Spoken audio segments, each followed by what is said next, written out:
topics and opinions expressed in the following show are solely those of the hosts and their guests and not those of W4CY Radio, its employees, or affiliates. We make no recommendations or endorsements for radio show programs, services, or products mentioned on air or on our web. No liability, explicit or implied, shall be extended to W4CY Radio or its employees or affiliates. Any questions or comments should be directed to those show hosts. Thank you for choosing W4CY Radio.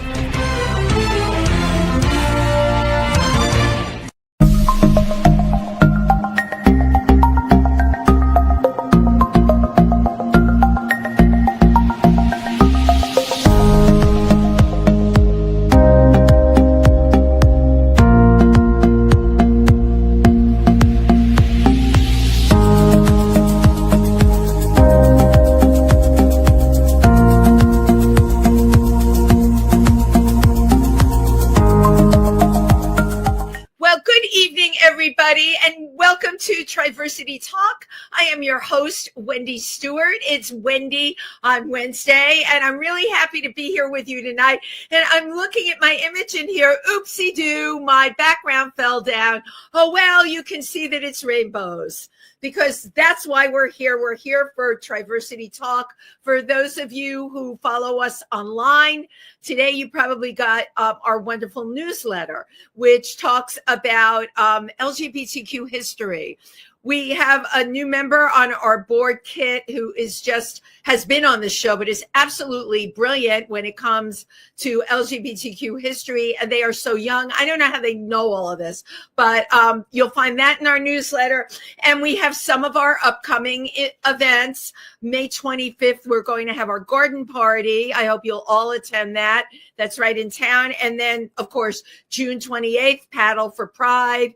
We have our game night in between. I know we're going to be having a movie screening, and we're still always working on our projects of painting rocks with kind sayings on them. You're welcome to drop by the center and paint a rock. And please go to our page on Facebook or look at the newsletter. It has our open hours. We are there for you, and you are always welcome. This is why we are in Milford, Pennsylvania. And tell your friends, we service the more rural areas of the tri-state area. So, okay, my guest tonight is also someone I consider a dear friend. They started their drag career at 55. That is not an easy thing to do, but with their background in drag and dance and theater, it was a no-brainer. Not to mention one of the most incredible activists that I've met, who really, really cares about inclusivity in the LGBTQ community and advocates for marginalized groups, has been involved in so many programs regarding HIV, which they will be here to tell us about. And you know what? I just want you to give a warm welcome to the one and only Stella D'oro. Hi, Wendy. Hi. Thank you for that introduction. Well, you know what? I would be here all night introducing you because you've done so much. And I'm old. It's just crazy, you know, even like your resume, it's like every single group that you've been involved with. First of all, thank you for the work that you do.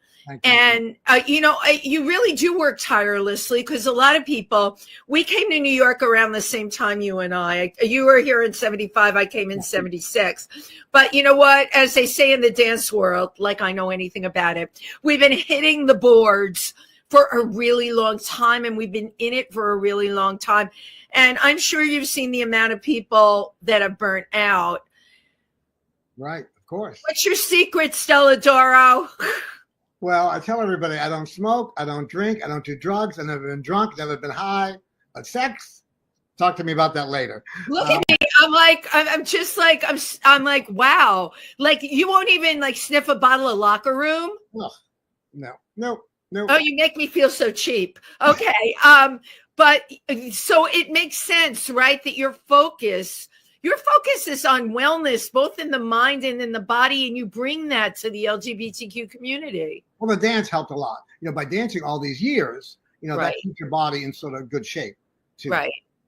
And you studied dance in school and got your master's in it as well. Well, no, my master's was MFA.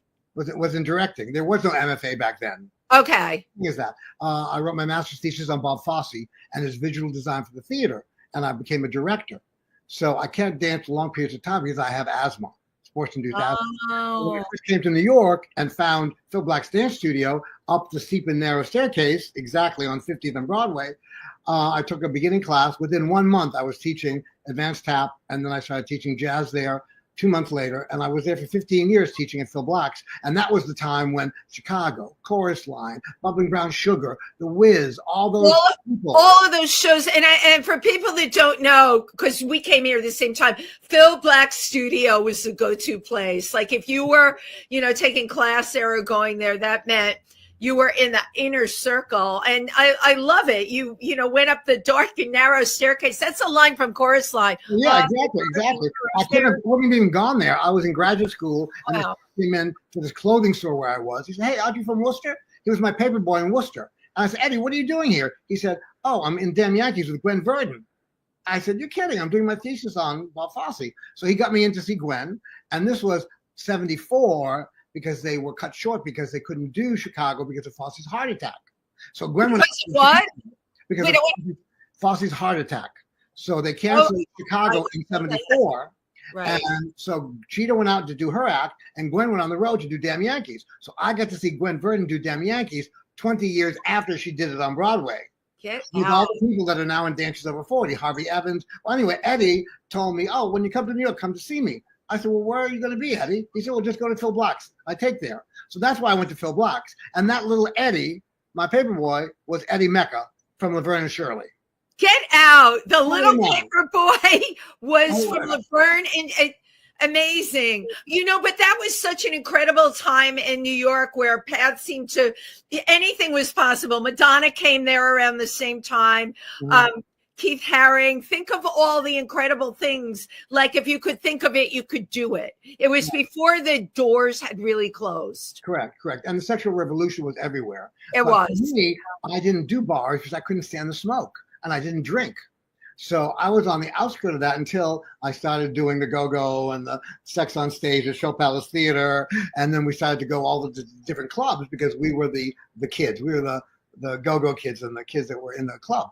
So, Right. so I get to go out and do that with Robin Bird, calling. We saw that. We saw Robin Bird at the event we went to with Michael Musto. Robin Bird was there. Right. And Michael Musto and I are together. We're hosting Vaccinalicious together. And he also hosts our Dances Over 40 Legacy Awards. So Wow. he does both for us. It's amazing. And we're all still standing. Isn't that incredible? Right. Isn't that incredible? So you came to New York. I had forgotten that you worked at Show Palace. Yeah. It's not in your resume, darling. Yeah, well, yeah, I don't talk about that too much as president of Dances Over 40, but no, yeah. But it really, for me, it really helped my activist work because not only did I do that, but I talk about it and I don't slut shame the kids when they come and talk to me about the sex they had or if it was safe or unsafe, or because they know I was out there and I did the same thing with them, as they did, So it really helped a lot that I did that. Like I knew that at the time. Well, you didn't know what you were going to be doing 20 years from them or 30 years from that time either. It is amazing the profound effect you've had on the generations that have come along. A lot of people that have been around get kind of disgusted with the way things are. They say things like, we laid the groundwork, and they are not grateful for it, or they take it for granted or whatever. But you have never felt that way any of the times I've talked to you. No. And I don't care if I'm in Gostides talking to the cashier or if I'm in the line at CVS at a pharmacy and someone's talking about their Biktarvy and I give them some information. I just keep on going and do what I do. You do what you can. I'm here in New York. I'm local. I do what I can. And, if I help people, that's great. If you reach out to one person, get to that one person in the club. If I can hand out that one card about Stella and, listen to your mother. If I can hand out just one card, that's one more person that has information. Oh, absolutely. I think what I'm really impressed with is that you care about reaching one person, that it's not about an audience. If your audience is one and you were able to affect them in some way, then that's worth it to you. Right. That's a very special quality. I mean, a lot of people, especially listen, when we talk about the drag world, you know what it's like, and it can be cutthroat, it can be competitive, it certainly can be superficial, but you've never used your drag that way. No, and I started way before with ACT UP, okay? Right. And then what happened was my roommate in 1989, pretty boy, he was positive, and he got into an underground trial, and he asked me to be his person to go with. So I did, and it didn't turn out very well. And what happened was I had to report to ACT UP on the stuff. And half of them didn't want me to talk about it to the press, half did. And so I thought it was important that I go to the press and let them know so other people that were positive could make up their own mind if they wanted to be in a trial. And you're absolutely right. And can you talk a little bit about, because I remember those times I was in it knee deep. What was the trial? Can you talk about the drug? It was called Compound Q, the Chinese cucumber. Oh my God, I totally remember Compound Q, right. Yeah. So the point was that they didn't know any of this, of how he signed away his life kind of thing. He knew that chances of there was no cure. It would extend his life. So we weren't blaming the doctor either. She was a very big, famous doctor. We're just saying that there was no way to help him continue his life. There was no resources for him.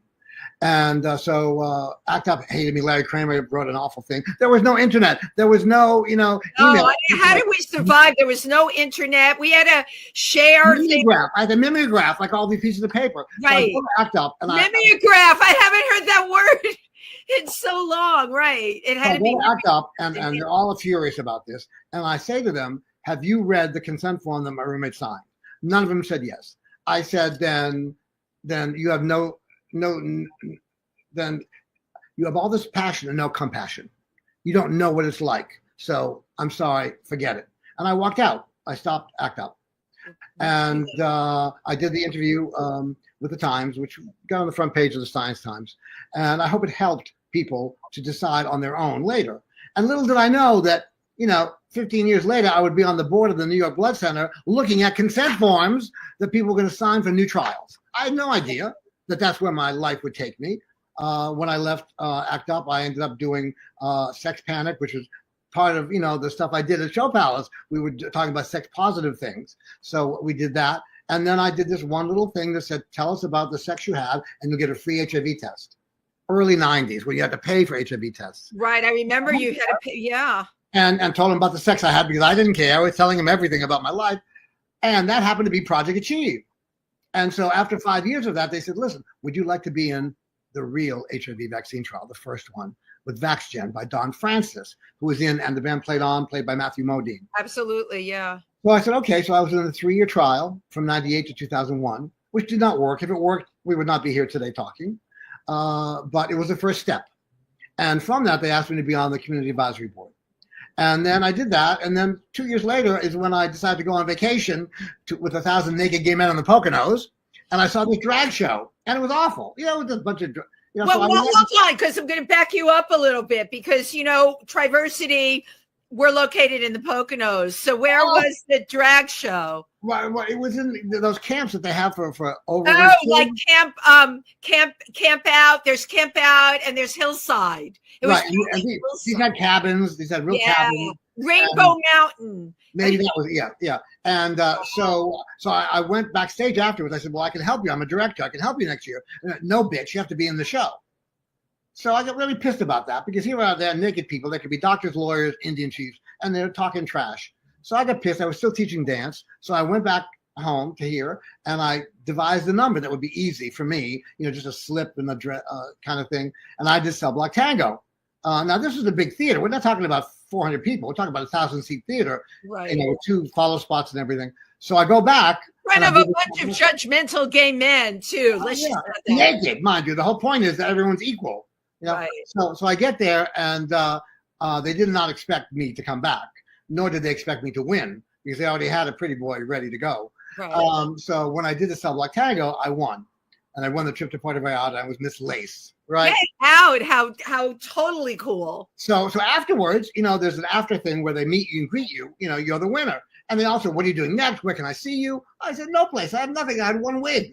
They did my own makeup. I had never name. Your first shot out of the bag doing it. Yeah. And so the reason I kept going is one guy came up to me and said, where are you going and stuff. And I said, I'm done. I'm finished. And he put his hand on my shoulder and said, don't let Stella die. Wow. And it really freaked me out, until I understood I made him happy. And then that old saying about people aren't going to remember what you say. They're not going to remember what you did, but they're going to remember how you made them feel.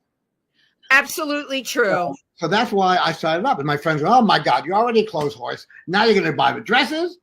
Now you need all of the dresses. And that's when therapy opened at the exact same time I started drag right near me, because I'm very nearby therapy, which is on 52nd, which is now. Oh, my God, it was meant to be then, right? They opened up a club for you in your neighborhood. The first time, and I go, oh, this is too, they're all young kids. I do my one chair, not 6 chairs. I do South Block Tango, and I win. And the hostess is Allison Tilson, who I love dearly. And Allison would give the mic to you and say, so what are you going to do with your money? You won $100. And I said, I'm on the board of the New York Blood Center for Project Achieve and the vaccine trials. So she said to me with a microphone, so you're the queen of vaccine. That's where you got queen of vaccine. Had she not said that, we would not be talking here again either. I had no idea. I'm glad all these things happened. Otherwise, I wouldn't have had a show tonight. Okay. So then I went back to the board and I said, do you go out at night to talk to the kids? They go, no, they're too drunk. And so then I said, why don't you get a card? Why don't you, use a card to give the kids? They may be drunk that night, but they'll have it the next day. And then we devised the show, Vaccinalicious. So we started that in 2005. And we're now in our 20th anniversary doing the show, which this is the original ad. Unfortunately, Peppermint is there. And unfortunately, over here is a lovely Jiggly Caliente. Wait, hold on. I need to see it.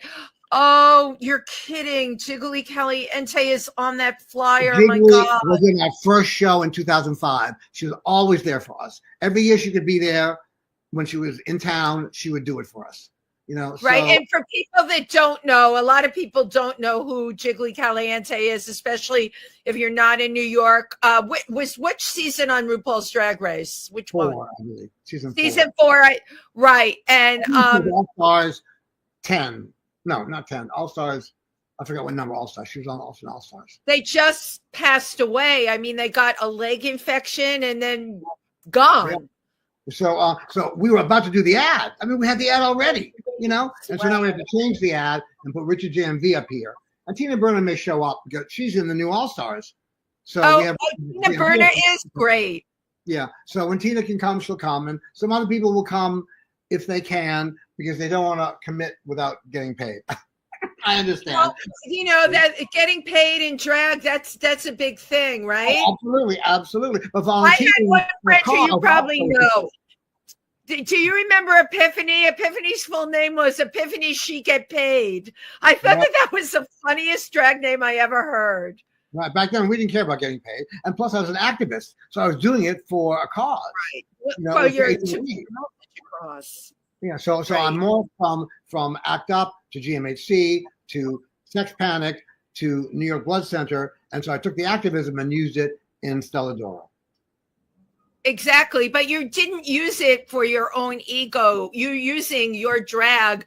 It's a wonderful vehicle to reach people because, there could, if you were not in drag and you go into Barracuda or where you're not going there anymore because you're over 50, forget it. Huh? You're over 50, forget it. You walk in there as a man, forget it. And I walk into Stella. Oh my God, Stella. Right. And the whole persona of Stella, I have to tell you, you're one of the nicest people. When I walk into the Glam Awards or any of the events and I see you there, and you and I both know a lot of people, I inevitably end up hanging out near you because you just, and you know what? That's what you bring to the party. Isn't that amazing? Yeah, that's what I try and do. And I network is the point because, I only do, things that I get invited to, or in the case of Barracuda and Therapy, they were all contests. I just entered a contest and won all the time. So what happened was I got to meet all the girls from 2005 till now. Of course, they've changed every week, every month. New Well- people come, so they get my information. Right. So, and I get them to be in Vaccinalicious because it is a contest this year. All stars. We have 6 contestants vying for Miss Vaccinalicious 20. Okay, so can you fill us in? Where can people see Vaccinalicious and what's the date and all of that? Okay. First of all, it's all free because Columbia University and Project Achieve are nonprofits, so it doesn't cost anything. It is on Eventbrite. If you want to put in eventbrite.com, Vaccinalicious, you can get a free ticket there, but you can walk in. Okay. It's at Red Eye on May 21st, Wednesday, May 21st, 6 p.m. to 9 p.m. Oh, and I have a damn. And Michael Muxlow and I are going to be hosting. Peppermint is going to be there and speaking. And we're going to show video of Peppermint and I dancing together 18 years ago doing Sisters. It's on YouTube. It's hysterical. And then we'll have the competition, and we're going to crown the new queen of vaccine, Sable Cities, and the new queen of U equals U, Jalov Serrano. So there's a lot of stuff to do in one night, but there's a lot of entertainment. And Daniel Nadico is going to be a judge, and Peppermint will be a judge as well. And we have Shanita Dixon and R.J. Robbins, Aria J, and I can't remember all the girls that are going to be in I'm it. sure, yeah, without a flyer in front of you, I'm really impressed at how much you remember, considering you're all over. That's really amazing. Do you find, like, with the generation that's come up, like you went through AIDS, we lost everybody. Do you find with the generation that has come along since then that they hear you? I found something different. I found something different just recently. You know how things change and people come out as HIV positive, or they come out as being gay, or on trans, things have been happening. Well, lately, I've found that the young kids are afraid to disclose their status. And they've come to me to tell me, because they want the information. So I give them the information, and they say, don't tell such and such. Don't tell them. So they're more closeted about their status than they are about being trans or binary or whatever they are. Not like in New York, but being positive is still, JMB can talk about this. He's going to talk about it at our show, because he's going to be speaking for Broadway Cares for us at our show, that there still is a stigma about HIV, only because these kids don't have the information to understand what's happening and how to learn about this stuff, because they're 21 years old. Right, but you would think at this point, like there'd be a large amount of information out there. What you're telling me is they don't know how to get it. They don't know how to navigate. Access with the internet, and they can't access the information that they need. How did that happen? Well, how did that happen? Nowadays, you know how it's happening now, and we're directly addressing that situation.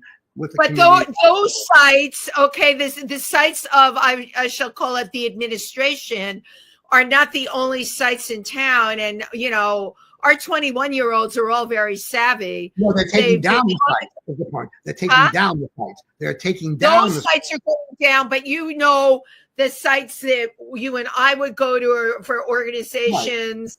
Right. They would know those sites too. These kids are savvy, or you're saying they're not aware of the sites they can go to. AIDS Healthcare Foundation, AHF, has just opened a walk-in clinic at 315 West 51st. Okay. Wow. And no one knows about it. I mean, the general public really doesn't know. You can walk in. You don't have to have insurance. They'll help you with insurance. They'll get you a doctor. They will do testing on you, and that's in Midtown.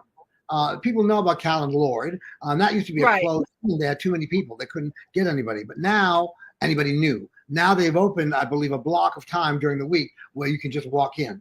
So that's a resource as well. And GMHC has always been a resource. They forget about that. They think that was ancient and disappeared.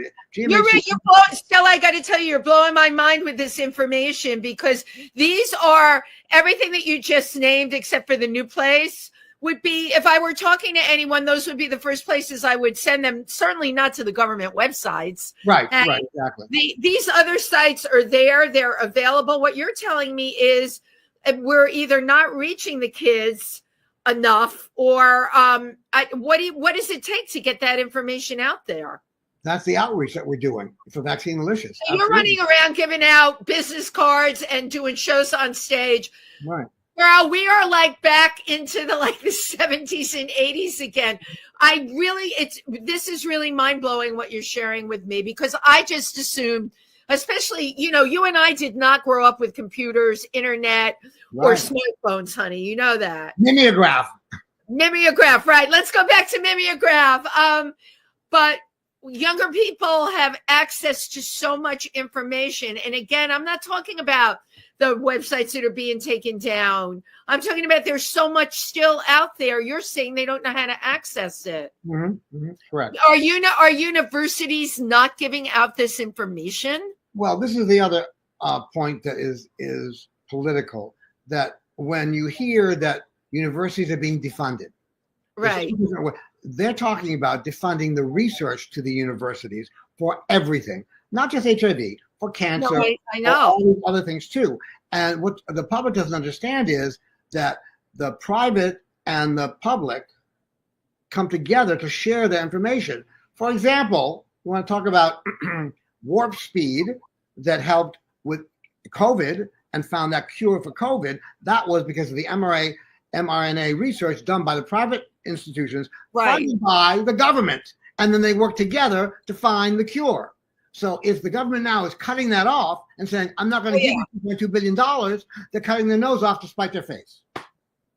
This is a very frightening time, I have to tell you, because I don't know how all this is going to play out. In terms of people that you've talked to and being able to get PrEP, is that threatened at this point? Yes.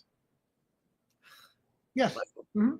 And we have a new trial that's almost finished to do, instead of having one shot every 2 months for PrEP, there's a one shot twice a year. I think I remember you telling me about that when we talked. And that has been stopped in the middle. And any other trials that happen to do with people that are not straight and cisgendered have been stopped in the middle. No trans trials left at all. No, even if they were almost finished with the trial.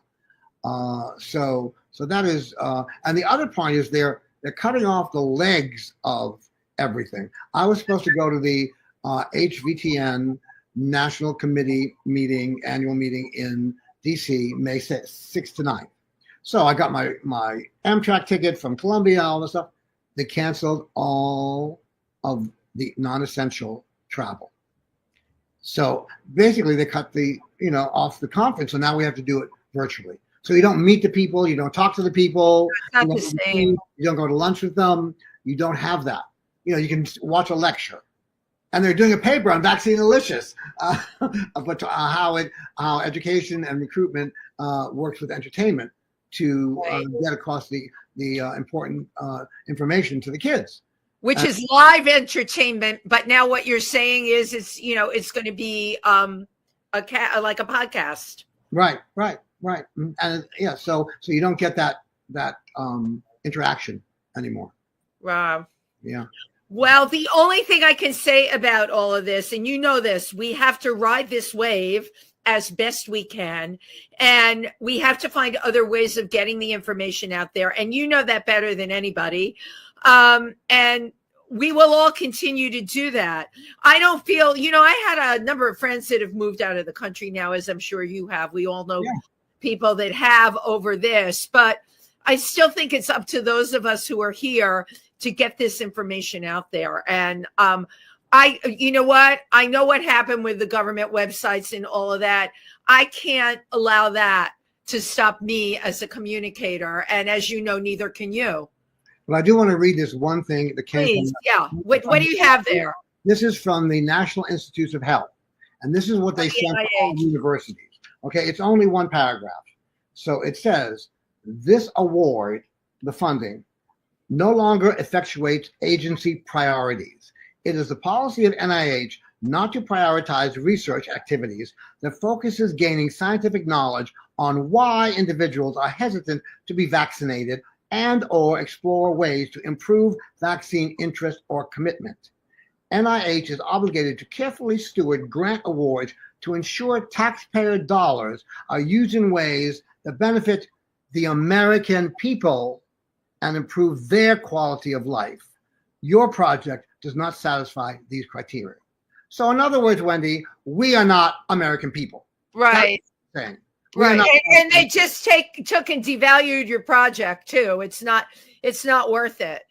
And everybody that is different. Everybody is, and people of color and everybody, because we're not part of the American people.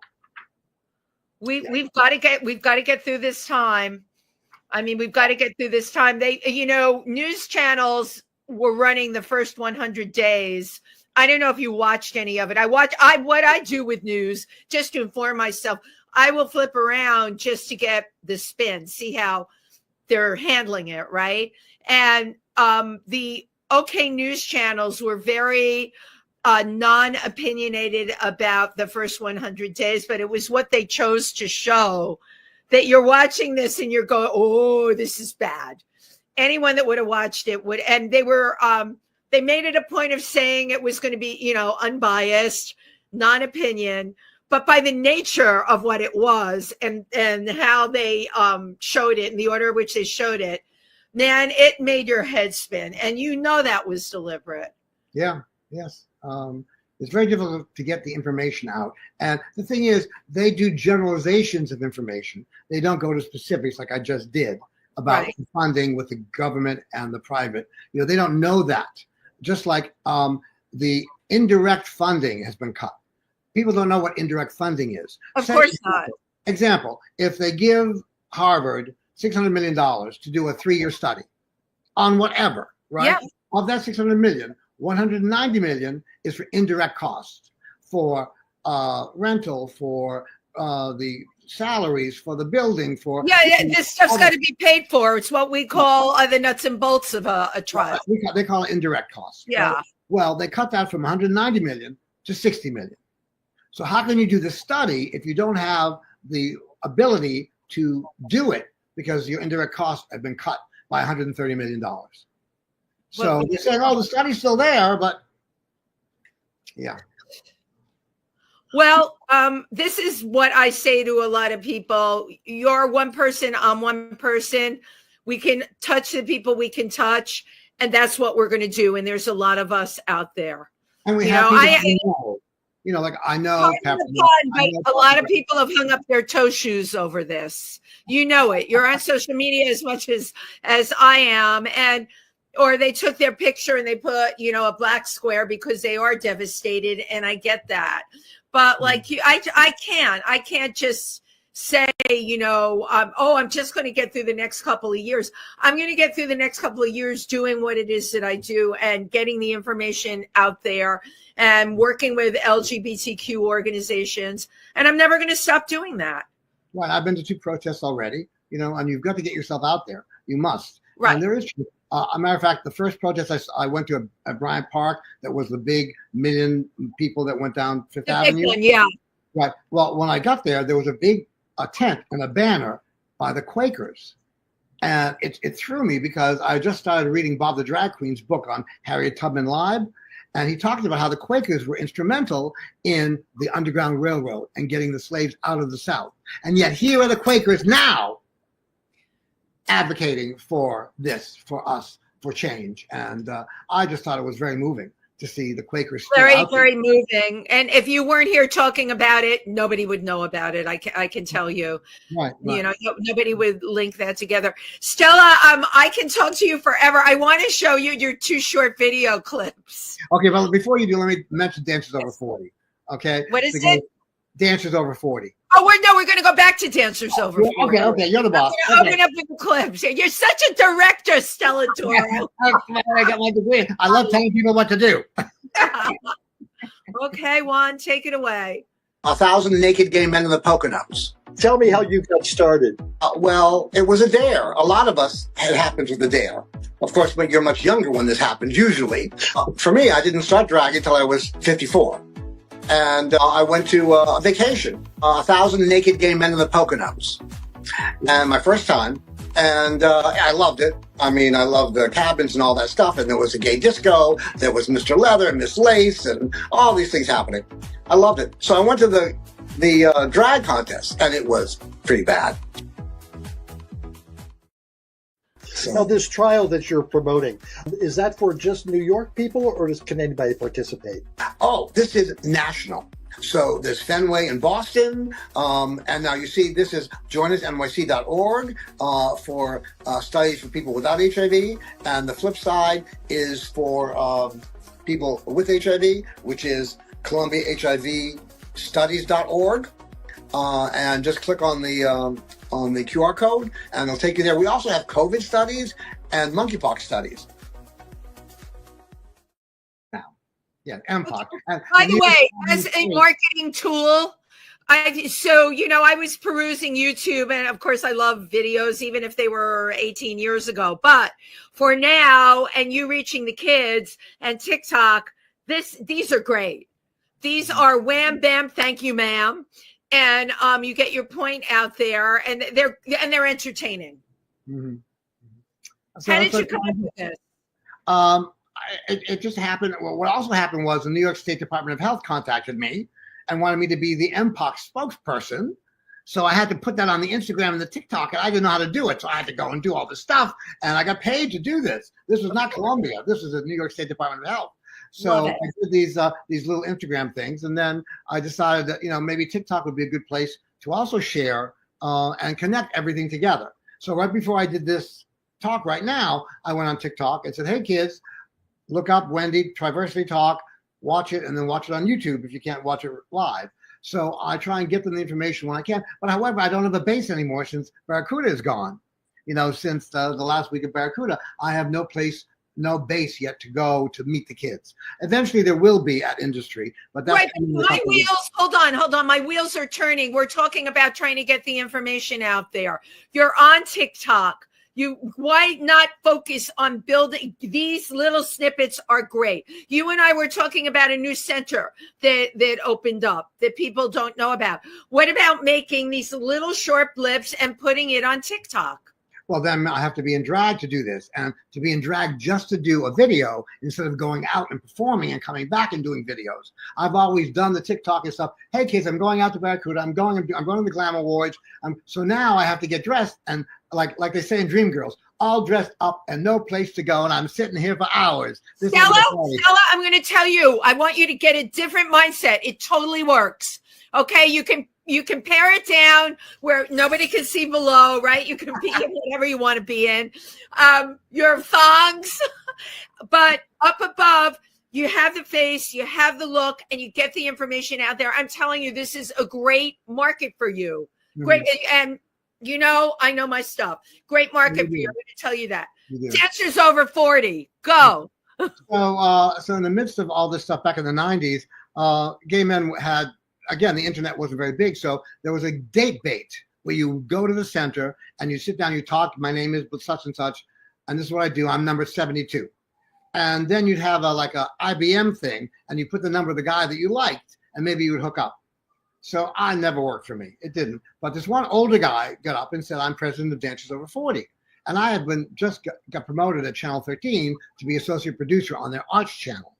So I went over to him with my card and said, hi, listen, maybe I can help you guys get on TV. So eventually we hooked up, and he left and another president came in, and I got Dancers Over 40 on Channel 13's art channel, Metro Arts 13. And we did all this programming around them, and we put on Dick Cavett shows with Brent Verdon and Bob Fosse because I knew all those people. And that's how I got back into the dance world and got to see all those people again that I had taught and danced with in the 70s. How amazing. Is that my... No, it's here. It's we have it too. We have it here too. Yeah, anyway, so that's how it started. And then then I became a member of Dancers Over 40. And then when the next president was deposed or whatever, they asked me to be on their board. And I said, well, I'm not one of you guys. I taught and did everything and directed, but I was not on Broadway like you guys. And they said, but you know how to do the administrative stuff. We don't know how. All we are is dancers. So I came on the board and I revised their newsletter and their mailings. And again, there was no website yet. And so finally that president didn't last very long. And so I became president in 2006. So it's almost 20 years. You're still president. Still president. And so I started, the internet, the website, which we're redoing now and putting onto a new platform to make it more visible. And right now we have an archival one, which has everything we've done for the last 20 years. So what happened was there were people that wanted to perform, people that couldn't perform, and all there were socials. So I said, why can't we combine them and have a talk, have a group where they talk about the lives they had and have some people perform and videos. So we started doing panels and performances on Gwen Verdon, Bob Fosse, Michael Kidd, Michael Bennett, Balanchine, the women. We did the women of Fosse, the men of Fosse. We did the 40th anniversary of Dancing, the 60th anniversary of West Side Story, and we are doing on Wednesday, June 18th. At 54 Below, Right. 7 and 9:30, the original Chicago set. By the original cast of Chicago, and merged with the revival because they happen to be off on Wednesday nights. That's why we made it a Wednesday night. So we'll have the original cast that's left. We have Pop, Six, Squish.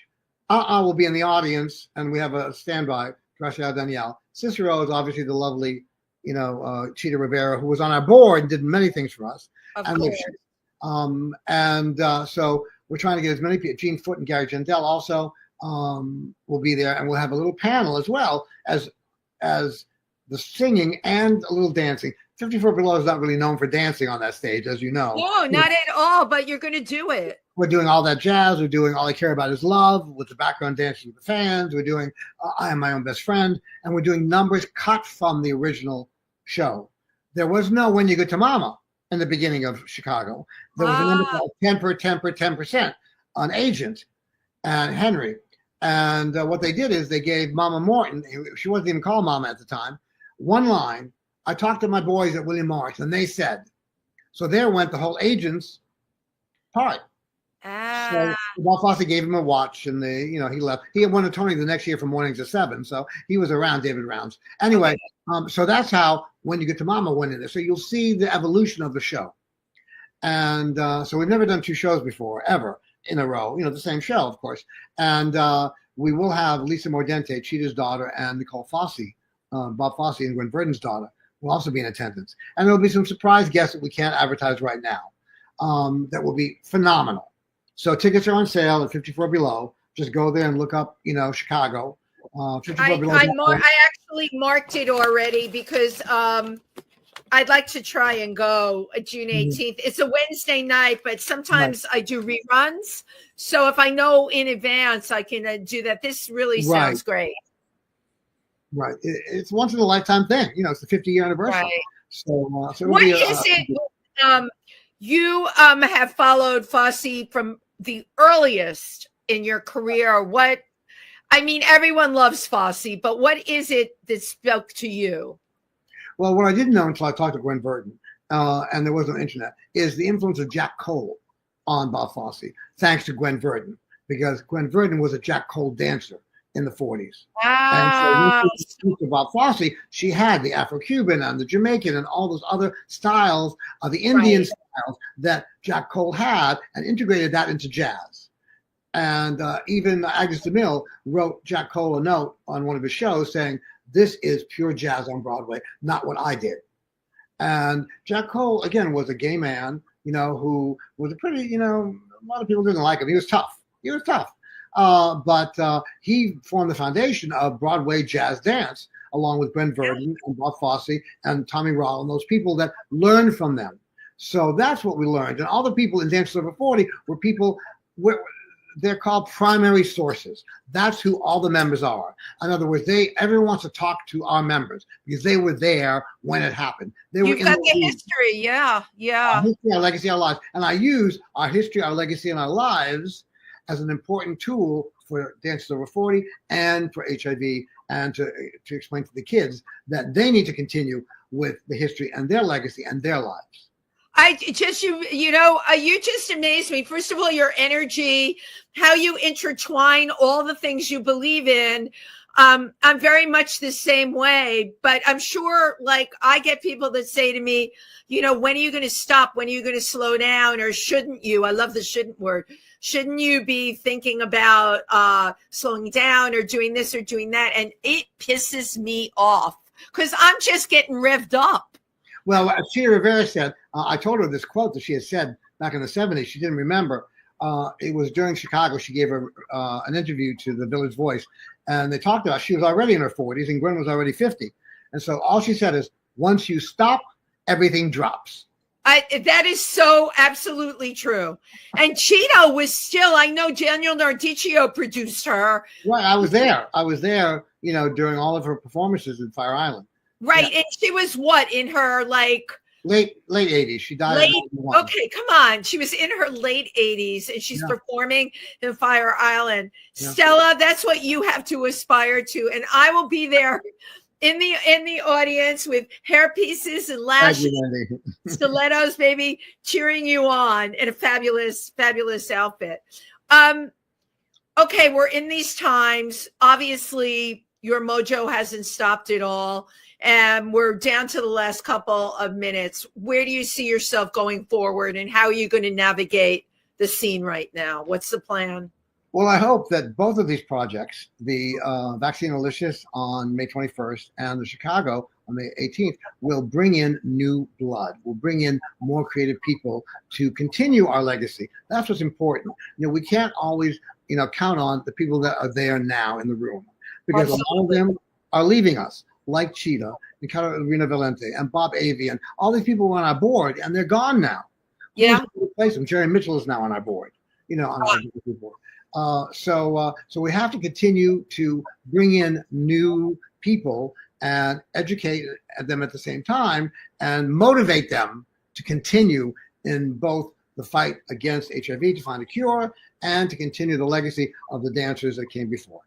Right, because you're right. The two absolutely go hand in hand. Mm-hmm. What can I tell you? You got your work cut out for you. That's for sure.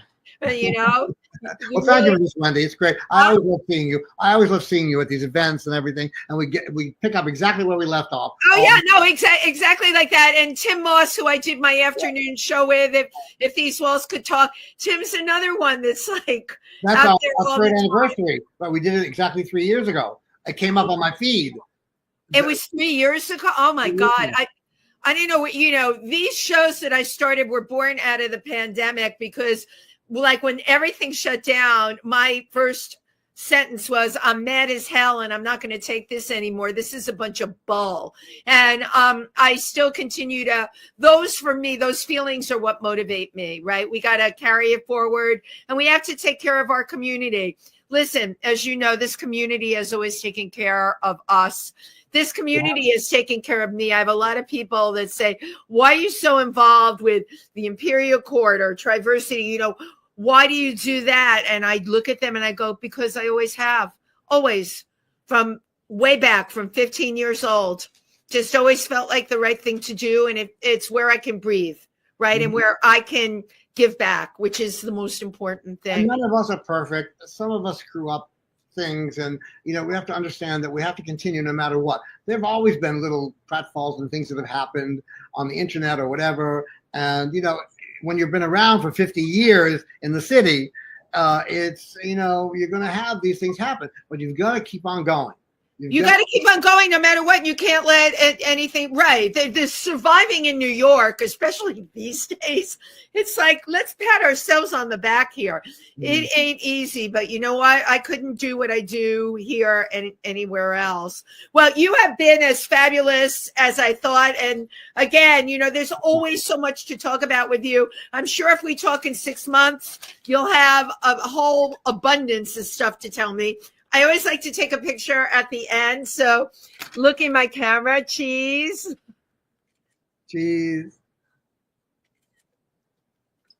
My dog is licking me. I hope you see. He's like, and I feed him before I do the show so this doesn't happen. I think he just wants attention. He wants 1,000 naked men in the Poconos, Stella. There you go. All right. Thank you, my love. Good luck with everything you're doing. And I'm going to try and make one of these performances. Great. But please keep up those shorts that you're doing. I'm telling you, I'm instinctive. You are onto something. They're great communication. And on that note, I love you. Thank you. And thank you to everybody who tuned in tonight. Goodbye. Bye.